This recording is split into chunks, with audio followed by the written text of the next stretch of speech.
Klingons just start right away talking about whatever they want to say. They don't waste their time greeting people.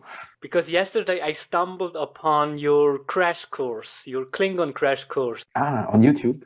Yes, exactly. And that's why I could pick up some information. It is really interesting. Yeah. Yeah, thanks.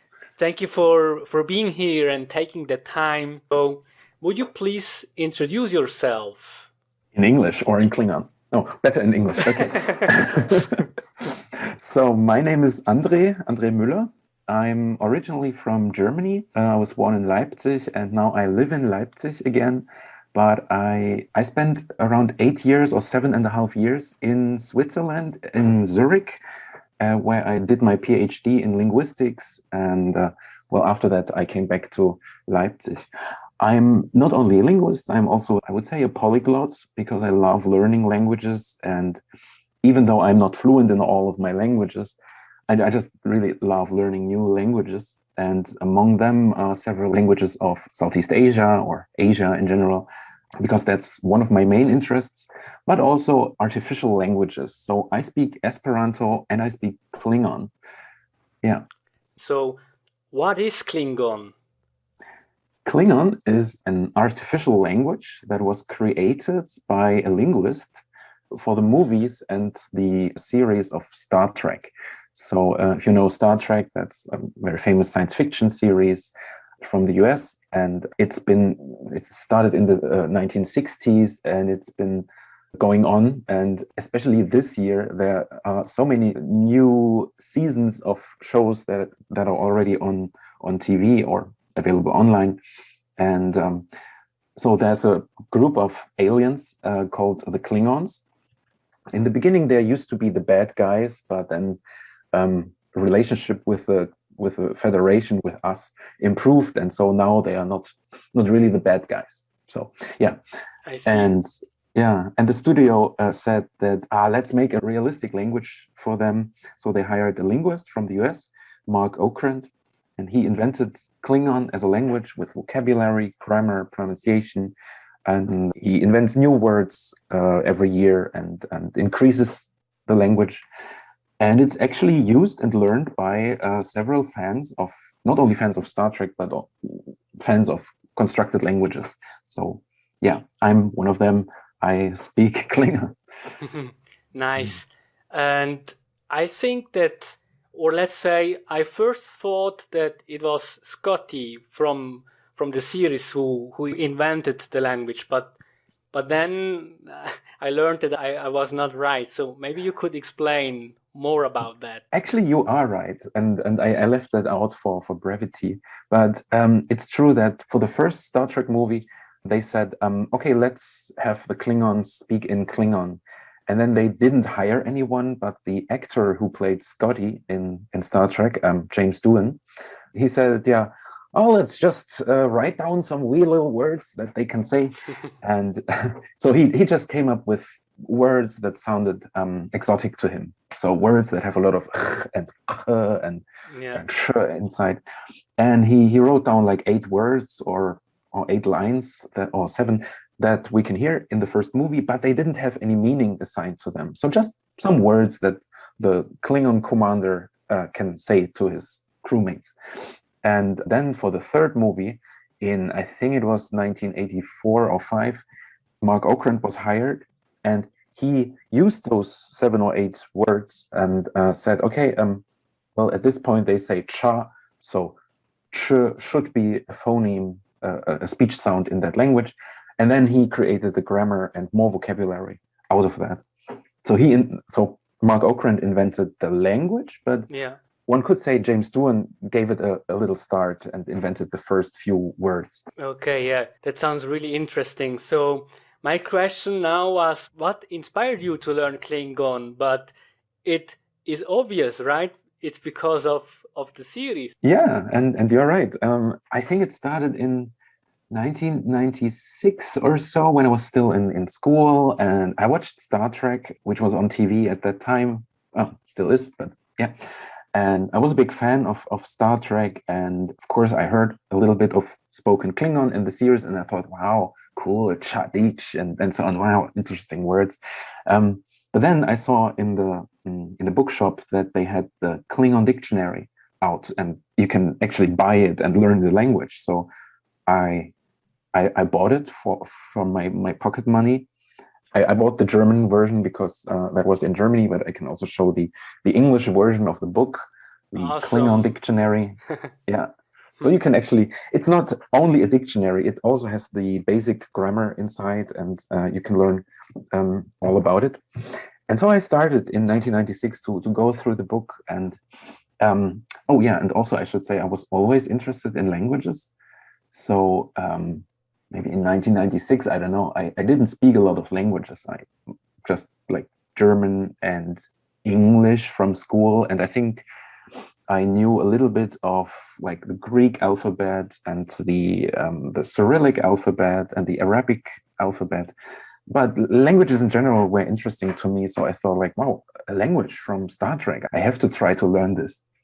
But then only later, much later in 2003 or 4 or so, I picked up the book again and thought like, wait, I now I know more about languages, and now I can actually understand what he wrote. And then I started to really learn it again. That is really nice. And so can we say that Klingon in a way showed you the direction to the linguistics field? Yeah, it sort of did. So I would not say that if I hadn't met Klingon that I wouldn't have studied linguistics, but many things about languages I understood through Klingon actually, because Klingon is an agglutinative language. That means that you have a root of a word and then you add suffixes, little endings one after another, like Turkish, like Hungarian, Finnish. They work in similar ways. And this was something new to me. I used to know German and English and a little French and maybe a bit of Chinese as well. But I thought like, wow, you can actually add words. It's like playing with Legos. And yeah, also some things like the so-called causative, that maybe you know this from some languages. It's a suffix or a function that you can apply to a verb to make, it means to cause someone to do something. Like if you have the word to eat and you add a suffix or you change the verb a little bit, and it means to cause someone to eat, which usually means to feed. Yeah. And I didn't know that this was possible because I was young. And then I saw, wow, Klingon has this. This is interesting. And then I saw, well, this is actually quite common in the languages of the world. Many languages have that. And how do people react when they get to know for the first time that you are fluent in Klingon? Some laugh, some find it really funny because either they find it cool because they know I already know a lot of languages, and then I also know Klingon, wow.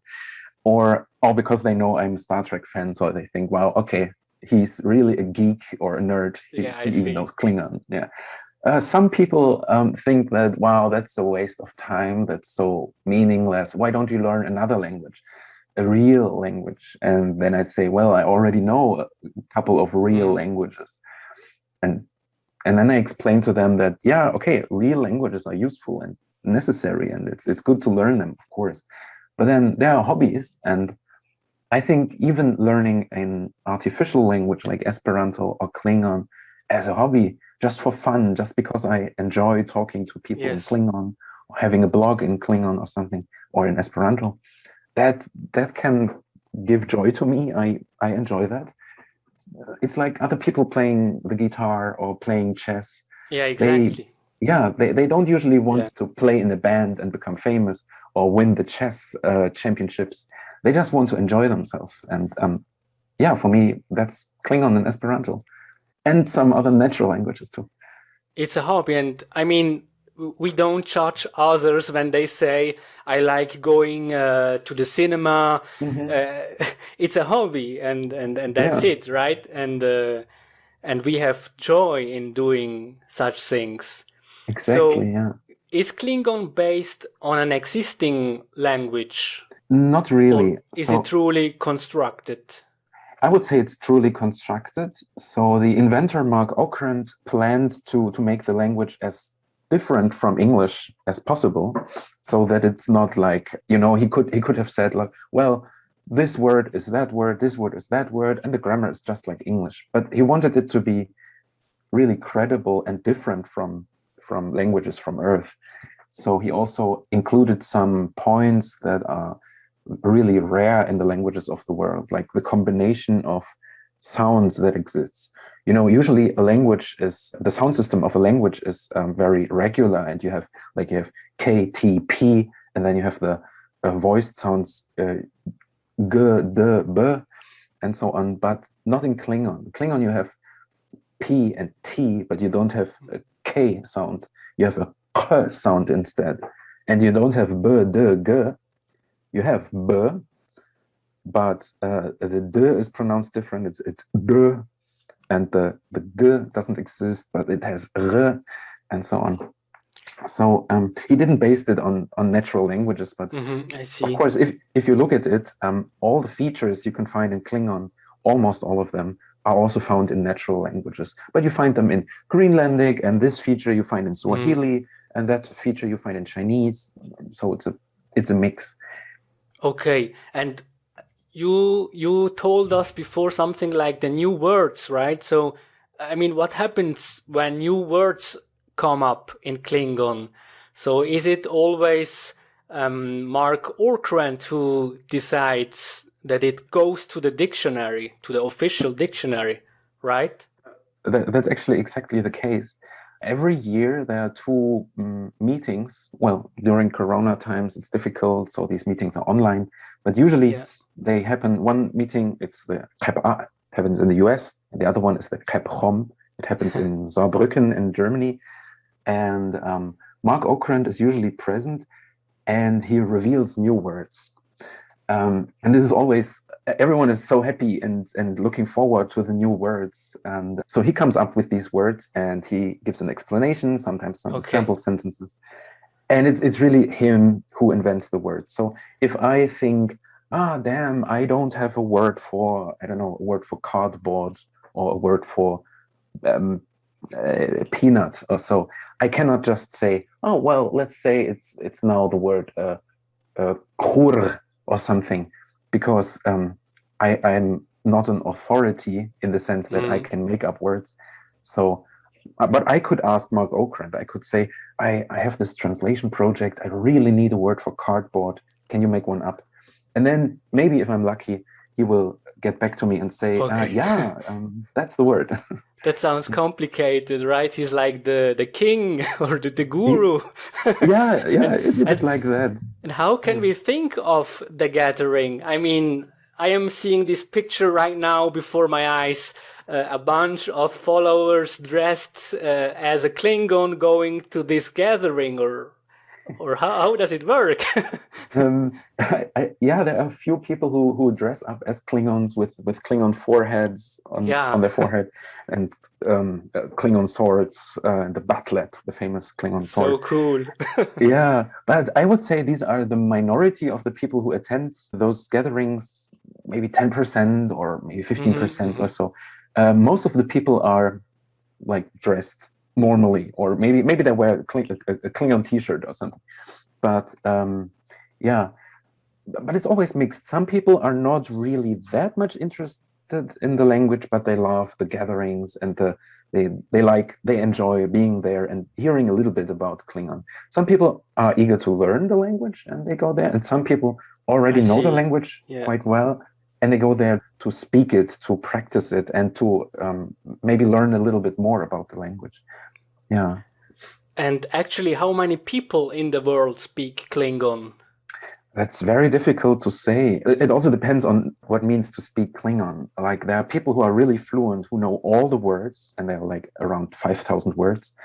I would say the people who know all the words and can speak it fluently, maybe 20, 30, 40. And people who can really converse in Klingon, I would count myself in that group. I can speak it almost fluently, but sometimes I struggle, and sometimes I have to think about words, or I mix up a prefix or something. That could be 50, 60, 70, 60, maybe 60, but this is just a guess. And then there are, of course, people who know a little bit of Klingon. They do the course on Duolingo, and maybe they have the book and are reading this and practice a little bit. Maybe that's 200 people who can hold a small conversation in Klingon. Okay, and compared to other languages such as Esperanto or let's say French, how difficult is it? Yeah, how difficult is it? I would say it's not that difficult. It's actually easier than most natural languages, including French, I would say, because Klingon is very regular. The grammar is, as I said, quite exotic, or let's say not like European languages, but it's very regular. So if you learn a rule, it usually applies to the whole language. You can use it all the time. There are a few exceptions, but you can manage them. It's like, oh, okay, well, this rule works for everything, but not these three verbs or something like that. The difficulty is that you cannot derive the words from other languages that you know. Sure, so, yeah. Yeah, so when I learn French or Russian or I don't know, then I at least can think, oh yeah, this word, I know this English has the same word or a similar word. It's an international word. Esperanto is easy because we Europeans know all the words already, basically. And the grammar is also very regular. For Klingon, the grammar is regular, but a bit different. But the words I have to learn, like, for example, the word for water is big. I cannot derive that from aqua, Wasser, water, shui, or something. How would you say I drink water? Big vitlut. Okay, yeah, that sounds funny. Is water, and vitlut is I drink it. And there you already notice that the object comes first, and then comes the verb. Big vitlut. Klingon has a object, verb, subject word order, so it's the inverse of the usual English word order. I see. And what about the peculiarities? So are there maybe some peculiarities that comes to mind in the language? What I mean by that, for example, I learned from a book, there is this indigenous tribe of Brazil called Piraha. And for example, they don't use words for color. It doesn't exist. They always use a word like blood for a red thing, for example. And what is even more strange to me is that they don't use any number words. This is really strange to me. Yeah. Sometimes people ask me, can you explain how Klingon works? And then I explain a little bit, and a few features are really strange or unusual, I would say. One of them is that Klingon does not have gender, so it's not masculine, feminine, neuter words, but that's normal in the world. But it has something similar. So when you put the plural ending on the word, you have to decide between three plural endings, and they depend on if the word is a thing, if it's a person, or if it's a body part. So if you say the plural of a thing, for example, pak is a book, and books is pakmei. So there is mei as the ending. If you describe people, so Klingon is a Klingon. If you say Klingons, several Klingons, it's not Klingon mei, but Klingon pu, because it's a person capable of speech. So you have a different ending. And then for body parts, for example, min is the eye, and mindu is eyes. So you don't say min mei or min pu, but mindu. And that's quite rare in the languages of the world that you have a noun class for body parts only. What could be an explanation for that? That there is a specific thing for body parts? Yeah. So, good question. So Mark Okrand never explained why this is the case in the language, but of course we can assume and we can imagine. Maybe it's because body parts usually come in two. You have two eyes, two arms. Even Klingons have two arms. They have other things that are twice. So they have two hearts. They have two stomachs, I guess, two livers, and other things. And And so maybe originally in Proto-Klingon thousands of years ago, maybe this du ending was something like the dual, like in some languages that have a dual, like I think Arabic has it or used to have it, where when you have two things, you have a different kind of plural just for two. Maybe that's the origin. Yeah, okay. I see. Well, I wanted to ask you, where should learners begin with their journey in Klingon? I mean, you mentioned before Duolingo, you mentioned the dictionary, and what would you recommend? Where should we start? I think as a very first start, I actually would recommend just the Wikipedia article on Klingon because it's quite large, it's quite complete, and it gives a good explanation. So people can get an overview how Klingon in general works. I think that's always a good start to start with the Wikipedia article to know a little bit about the language. And then I always recommend the Klingon Dictionary. Mine is pretty used, it's already falling apart. So this is a very good idea because it starts explaining the grammar and it has the most basic words. Then, as I said before, Duolingo is also a good start. But sometimes I think the words are, you learn them in a strange order. I think among the first words you learn is the word for sensor, a sensor, to scan, a scanning device. And I think that this should not be among the first 5 lessons. This should come later. Maybe first learn water and speak, eat, die, and so on. But it's a good start and good practice because it lets you translate sentences. And then a very good place is the Facebook group Learn Klingon. You can ask a lot of things. There are a lot of experts there who can answer your questions. You can try writing a small sentence or speak about your day, and other people can correct you if you like. There's also a group on Discord. So it's called the Klingon Language Institute group, I think. And you can join there and meet fellow Klingonists. And that's also where we have a lot of online meetings.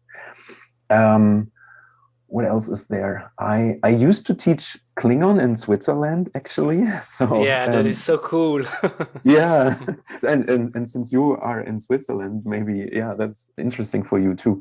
It was a few years ago that a famous adult learning center, the so-called Klubschule Migros, asked me if I wanted to teach Klingon, and I said, like, why not? Usually they offer languages like French, Spanish, Russian, Arabic, and so on. But then I taught Klingon for 3 years. And actually, now they asked me, even though I'm living in Leipzig again, they asked me if I wanted to teach Klingon remotely via Zoom or something. So maybe this year, if I'm lucky and enough people sign up, I can teach Klingon in German. This would be so cool. So let me know if you will start the online lesson. Then I can put it on my show notes as well. So what was the typical learner like when you were in Switzerland giving lessons? Were there always only fans of the Star Trek series, or were there other people as well? Mostly there were fans. Mostly Star Trek fans. I also, at the beginning of the courses, I always ask, like, okay, can you introduce yourself and also say what brought you to the course, to Klingon? Most of them were Star Trek fans. Some were like science fiction fans in general. Some people were just very interested in artificial languages. We also had one mathematician, I think a lecturer from the ETH University in mathematics. And he said, like, okay, yeah, he likes Star Trek, but most of all, he likes systematic structures. So he wanted to see if Klingon has a systematic structure and patterns. Okay, and what was his conclusion in the end? Has it structure enough for him? I think he did. I guess he thought, well, okay, yes, this is a very structured language. He asked a lot of questions about mathematical expressions, how to say the square root of 7 in Klingon, and I said like, I don't know. I have to look it up. I never used this. Okay, so from your explanations, I assume that the community is very supportive, right? So if I were to begin to learn Klingon, there would have enough people there to help me, right? Also to converse or to, I mean, because a huge part of languages is also the speaking part, and I imagine it's difficult to pronounce correctly if it's a constructed language.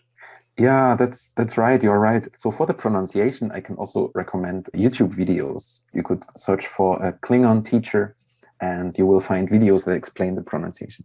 But you are absolutely right that the big part of language learning, and for me also the fun part, is actually speaking with people, and that does work in Klingon.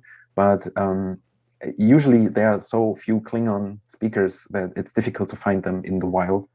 And that's where the internet is very useful. So in this Facebook group and in the Discord group, there are many people who are eager to speak and practice with you, and also to explain the grammar with you and to you.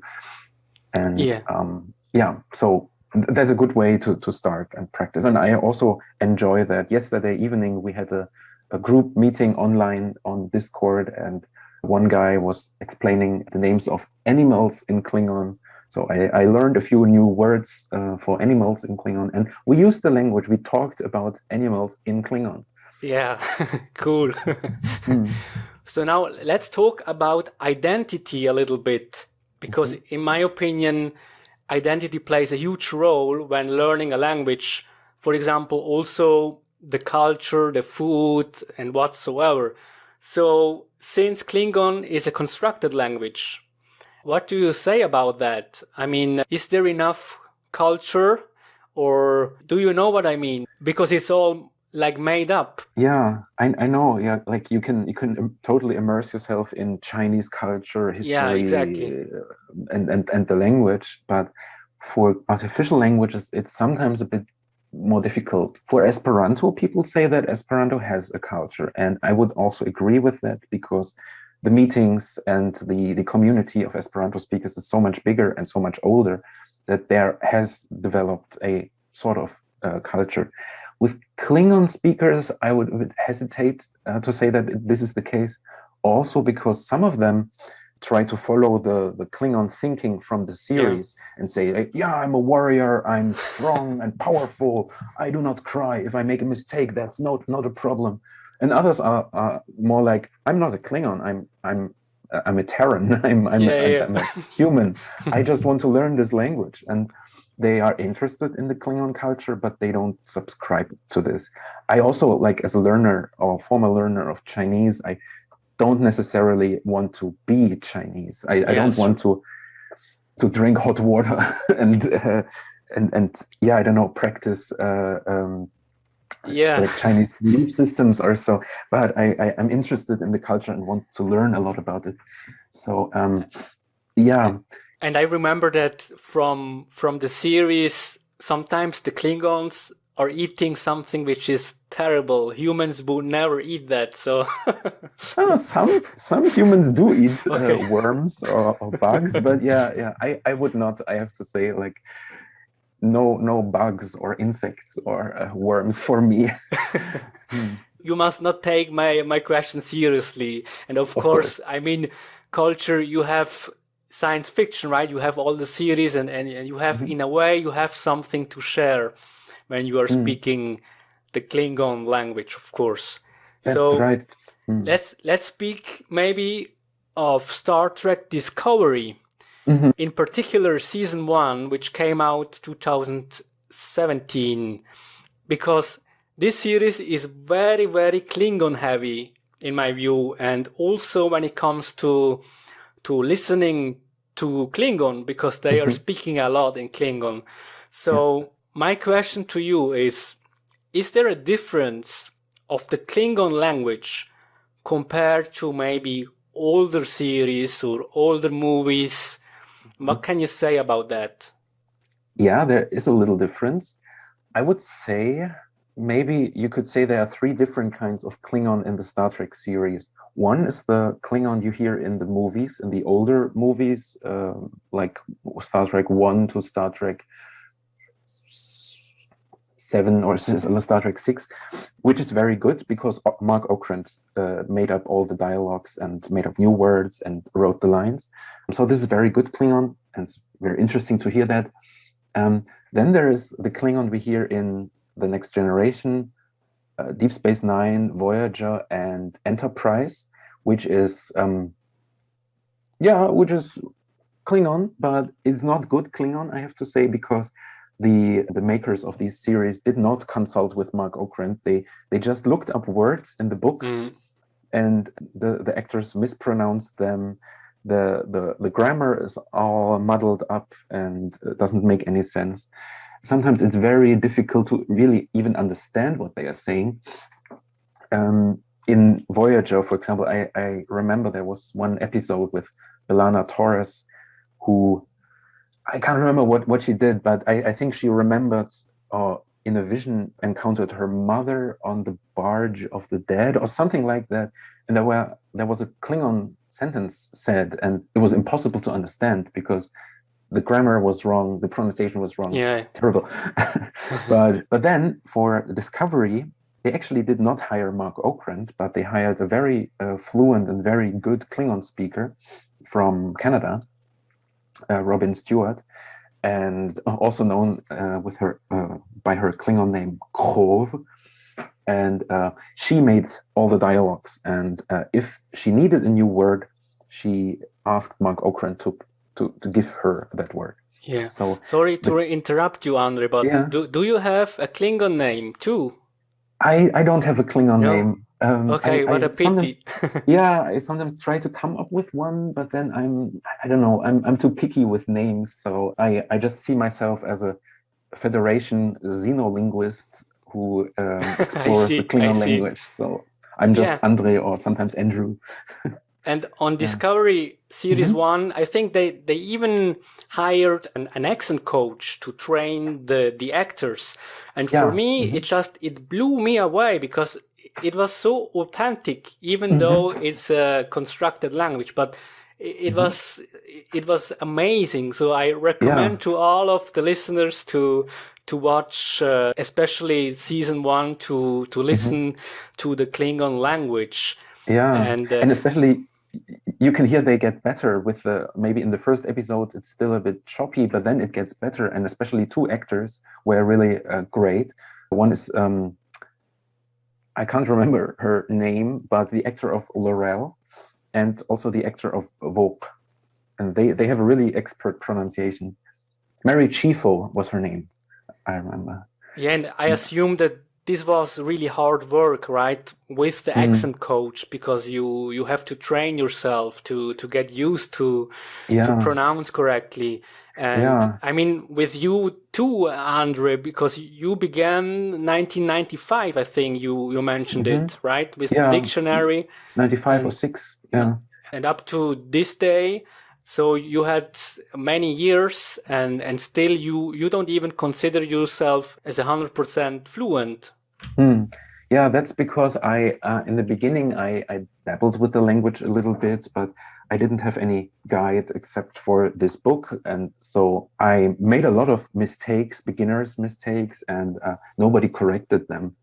But then in 2002, 3, 4 or something, I became a member of the online community, and I saw what other people wrote. I asked questions, I was corrected, and I thought like, wow, I really have to rethink everything. Recently, I cleaned up old papers from years ago here in my apartment, and I found old Klingon notes from, I don't know from when, 2002 or 3. And they were full of mistakes, not just like mistakes like, oh, I used the wrong word, but like, God, what did I do to the grammar? What was I thinking?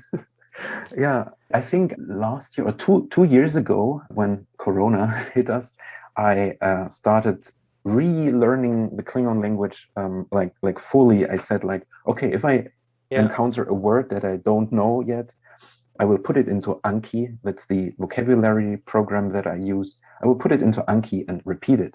So every day I repeat the Klingon words. So I try to remember them. And I think that's how I know like around 2,500 words now. So not the full lexicon, maybe half of it. I see, but yeah. The useful half of it, I would say. Yeah. Okay, and can you imagine creating or constructing a language on your own? I can imagine that, and I tried it before. I tried it twice because I thought like, wow, other people invent languages. Maybe I should try that. Maybe it's interesting. And like I started a bit, but then I gave up because it feels very arbitrary. I think I'm not a very creative person in the sense that I can come up with a language that I like, because I always think of, I like this and that language. I want, like, I like this feature so much. I want this language to have this feature. But then I think like, but where do I take the words from? I mean, what is the word for water in a language that I'm inventing? I can't just pull it out of thin air. I want to take it from somewhere else and maybe change it. So one idea is that I have for the far future for creating one constructed language. So, Latin and, like French, Italian, Spanish, Romance languages all derive from Latin. Latin in the times of the Roman Empire had sister languages that were spoken in Italy. Sister languages like Sabellic and Faliscan and Oscan and Umbrian. Those were like languages similar to Latin, like Italian is similar to French, but they went all extinct and only Latin survived. And I wonder what would have happened to French, Italian, Spanish if not Latin had survived, but Oscan. Yeah. and then what I want to do is like to learn Oscan or Umbrian or one of those, and then apply all the same sound changes that led from Latin to French, Latin to Spanish, to Oscan or Umbrian, to see how those languages would sound today. That so would this be is like, amazing. But are there enough sources you can draw on? I think there might not be enough sources. So there are a few sources and we have inscriptions in these languages, but I think the vocabulary, if we collect all the words, I think it's only a few hundred words for those languages. So it might be difficult. But it's an interesting thought experiment of alternative history. Do you have a favorite saying in Klingon?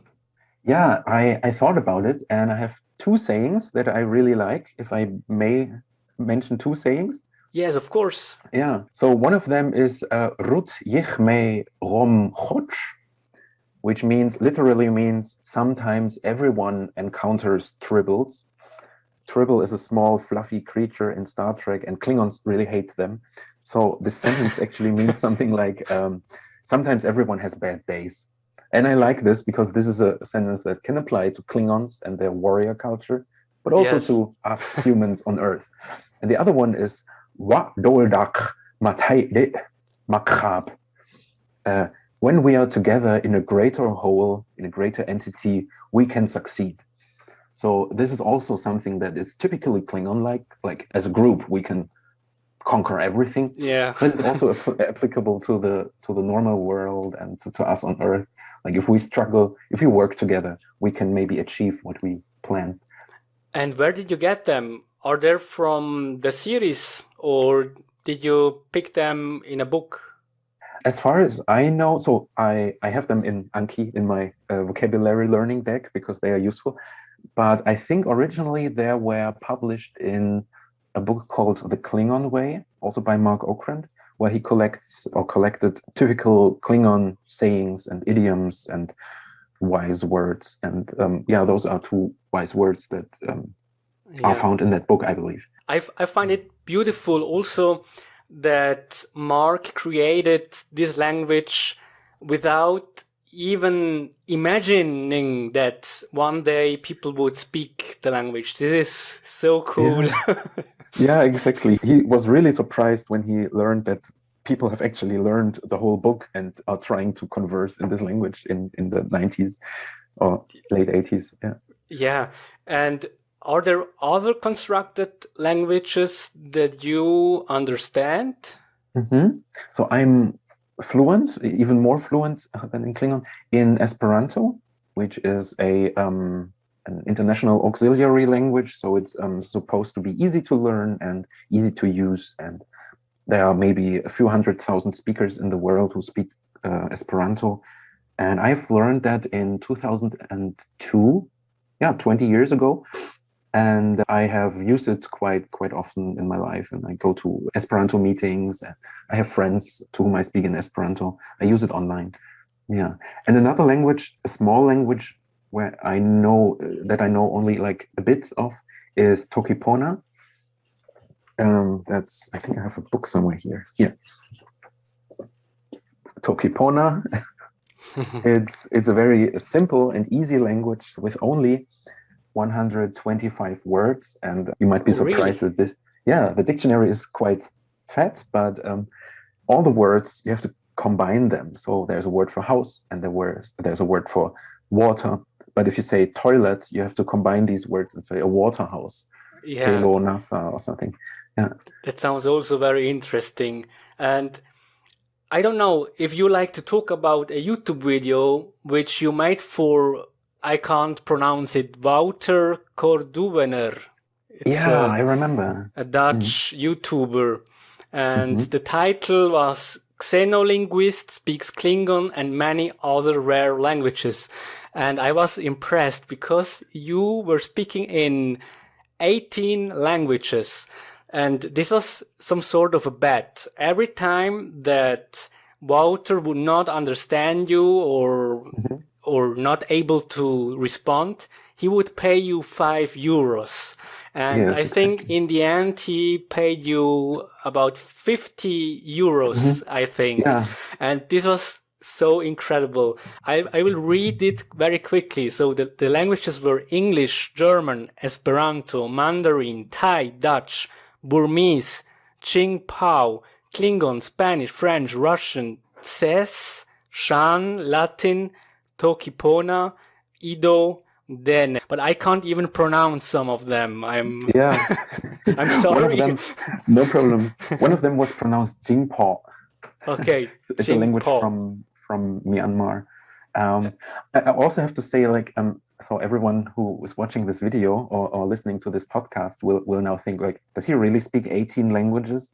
And I have to say, I don't really speak 18 languages, but Wouter asked me to say stuff in all the languages I know, even if I know only a little bit of them. Yes. So it would not be enough to know hello, thank you in, I don't know, Albanian or so. But yes, sure, but you are too humble, because I saw that too, that you made a comment after the video was uploaded, in which you explained that you are not really 100% fluent in every of these languages. I just thought you are just too humble and beating yourself up too much, because it's really impressive what you are capable of. It's just beautiful, I must say.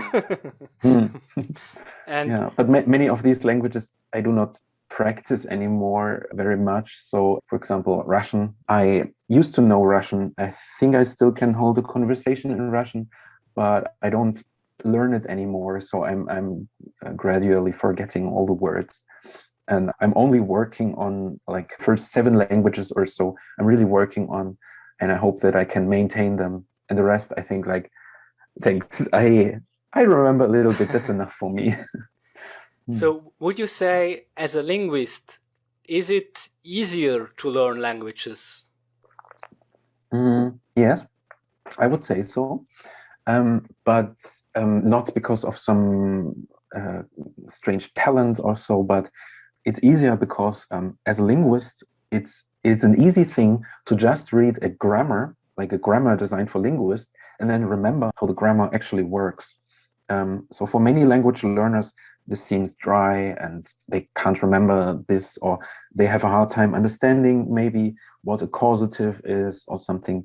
But for me as a linguist, this is like, oh, this is the causative in the language. Okay, all right, I know what this means. Oh, a language has ergativity and something. Other people have to like really focus. What does this mean? For me, it's already a familiar thing. So the theory helps me to put this into practice, I would say. Yeah, that makes sense. And a very difficult question now. What does it require to be a good linguist? Because maybe it's difficult because there are many different types of linguists, I guess. Yeah, that's difficult to answer. You're right, there are many different kinds of linguists. Some linguists work a lot with numbers and with statistics or programming, and they have statistical models and AI or computer learning algorithms and so on. So this is very useful, and I think it's encouraged nowadays that linguists know a lot about statistics and about programming. Yeah. But they also should know a lot about languages, not necessarily a lot of languages.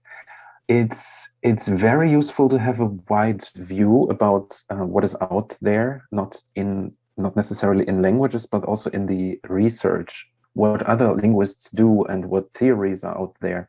So you can maybe take their theories and apply them to your focus area or something like that. Yeah, I'm not sure. You did your research in Myanmar. So what was the mission about? Yeah, my focus there was to explore the language contact in the north of the country of Myanmar or Burma, because in the north of the country there's a state called the Kachin state. There are lots of small indigenous languages there being spoken, and a lot of people speak more than one language. So these languages influence each other in different ways, and I try to find out how they influenced each other. Like, not only did they exchange words, loan words, but also the grammar influenced each other. And you could say, oh yeah, this feature must have come from that language. And I try to look into that. So I did not do a lot with numbers or statistics or these things, but more qualitative studies, like not quantitative, but qualitative, looking at what is out there and trying to explain these. But did you have to learn all of these different languages up to a certain degree? Luckily, not all of them. I had to learn Burmese, the national language of Myanmar, to be able to speak to people and to get around there, of course. And I also decided to learn Jingpo, which is the lingua franca in the north, the language that most of the people there speak. And I have to say, learning Jingpo was easier than learning Burmese. But the other languages I did not learn fully to a way that I could speak them, but I learned them a bit. I learned how their grammar works. That for me, that's something that's more easy to remember. But I did not learn all the words for all these, I don't know, 10 languages out there. But since some of them are very similar to each other, it helped me so that sometimes I could understand a few bits and pieces of these languages. But as a linguist, you don't always have to learn the languages fully. You can like analyze them with the help of native speakers and with the help of dictionaries and grammars. Yeah. So it was not always field work, for example, talking with the people right there. Yeah, exactly. It was not always that. Sometimes it was, but oftentimes it was that I went there with an assistant who spoke Jingpo, Burmese, and English. And we used all three languages to speak to each other. And then she helped me to find the other people. And then we transcribed what they said. So I recorded people and I had them give me the translation of what they said in either in Burmese or in Jingpo. Or sometimes in English or Chinese even. And then at home in Switzerland back then, I tried to figure out how the language works by comparing the original and the translation. Sounds very interesting. Yeah, it was. May I ask you what your next mission will be, or maybe it's not a mission, but your upcoming plans? I don't know yet. So I have finished my PhD. I moved back to Germany, and now I'm, well, taking a break from my PhD. And I'm also looking for something new to do. I don't know what that will be. I might not do anything in research. Maybe constructing a language, of course. oh yeah, learning Umbrian or Oscan or something. Maybe. Yeah. But so I recently, like basically last week, I got asked if I could work for the University of Zurich again, but remotely from my computer, and to work in a new project called Out of Asia that will compare the languages of Asia or Eurasia with the languages of the Americas, because we know America was settled by people from Asia who went over the Bering Strait to North America and South America, and linguists want to find out if there are shared words and also especially shared grammar between those two continents. And they asked me if I would like to work on noun classes in those languages. So I might go through a lot of language grammars and take out information and put them in a database. But that's only a small job that I will do for the next 6 months, I think. I see. And after that, something with languages, but perhaps not a postdoc. I will see. Okay, thank you very much. I take offers. Yes. The last question would be about DeepL or machine learning programs. So do you think these type of softwares or websites are a good tool to learn languages? Good question. I don't know DeepL very much. I know it's said to be better than Google Translate, and I have sometimes compared translations in both, in both. And of course, I noticed that over the past years, Google Translate became much better. When I sometimes have to read articles in Japanese and I don't speak Japanese, I can put them in Google Translate, and the outcome is actually good enough for me to understand what the article is about. In DeepL, I have not tried this, but is it good for language learning? I think sometimes it is, but I only use those for looking up collocations. So, for example, when I talk to someone or chat with someone in Spanish, and I don't know if you say, like, I dream about something. Do I dream about, of, with, or how do you say that? I think in Spanish it's something, I dream with you or something. If I don't know this, I can enter it in Google Translate, and usually the result will be very good because it's a collocation, a bunch of words that occur very frequently. So that's useful. But I would not use it to look up single words because, words have a lot of translations. I would use a dictionary for that. But of course, if I come across something that I cannot understand in Russian or Spanish or Chinese, then I can put it into Google Translate or DeepL and hope that this will help me. But I would not use it as a main tool for language learning. Yeah, sure. That makes sense. So thank you very much, André. It was really interesting to hear all of these interesting tips and tricks and the story behind Klingon. And I wanted to ask also if it's okay if I share the link to the Klingon crash course in my show notes. Yeah. Sure, no problem. Okay. I think I also gave a crash course on Navi, which is another constructed language from Avatar, which I used to learn a little bit and used to speak a little bit, but not anymore. So I also wanted to ask you if you were up to it, maybe in 3 months, 4 months, I don't know, to make another interview about Esperanto. This would be so awesome. I would love to do that, sure. Yeah. Okay.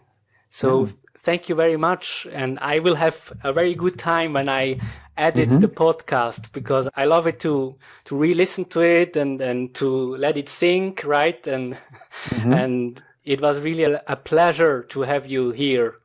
Great. Yeah. So at the end, I want to say to you, Shochvat jijat lachmo edge klingan hol virich lachmo katlo vinech ku edge nadev jijat tachvish jitiv ku. Great. And what did it mean? It means I want to thank you very much that I could be here and talk to you and talk about the Klingon language.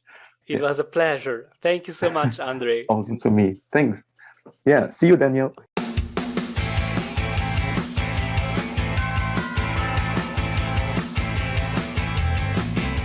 No, sorry. Yes. I have a last question I forgot. This is really important, but you don't have to take it too seriously, right? You are able to speak 18, 19 languages, and you were in Switzerland, but you are not able to speak the Swiss dialect. That's sort of right. It depends on how much wine I drink, but I didn't fully learn Swiss German or Zurich German, but I can understand everything. I'm not sure how it is with a Wallis dialect. Walliserdeutsch. Walliserdeutsch, das ist ein bisschen schwierig für mich. Yeah. But whenever I try to speak Swiss German, sometimes some Swiss people tell me that, oh, that sounds already quite good. And other people say, oh God, no, please don't, horrible. Okay. So I got a bit disencouraged and thought like, it's fine. I speak standard German. Because there are so many different dialects. Yeah. So it's very difficult for you to pick up. Exactly. And you don't need to pick up. It's not necessary. Yeah. And at our institute in Switzerland, everyone was from somewhere else. One person was from Zurich. Other people were from Basel, from Bern, from Bernau Oberland, from, I don't know, Aargau. And whenever I asked, like, how do you say this in Swiss German, blah, blah, blah. And they were like, ja, es kommt drauf an. It depends. Oh God, everything depends. So in the end, I didn't learn anything. Okay. Embarrassing. Awesome. No, don't take it too seriously. I was just joking. No, it's fine. It's fine. Okay. Bye, André. Okay. Then, bye. Yes. Kapla.